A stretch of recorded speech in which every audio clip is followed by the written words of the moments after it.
Hello guys, আসসালামু আলাইকুম।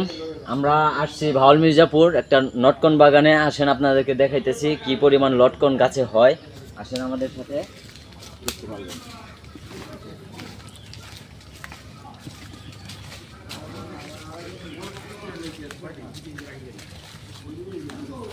Wow, দেখেন দেখেন গাইস কি পরিমাণ লটকন গাছে ধরেছে। একটু সামনে আসেন ক্যামেরাটা নিয়ে দেখান, দর্শকদের দেখান যে কি পরিমাণ লটকন একটা গাছে ধরতে পারে। আসেন ওই ওই ওই সাইডে আপনি একটু ঘুরিয়ে দেখাচ্ছি। আসেন এই সাইড থেকে আরো সুন্দর দেখা যাচ্ছে। দেখেন কি পরিমাণ লটকন গাছে ধরেছে। এই যে নিচে নিচে গুলা দেখান, এই যে এইগুলা দেখান, এই উপরে গুলা। আমি একটা লটকন ছিঁড়ে দেখছি কিরকম লাগে। এই যে তরতাজা লটকন গাছ থেকে ছিঁড়ে ছিঁড়ে খাচ্ছি।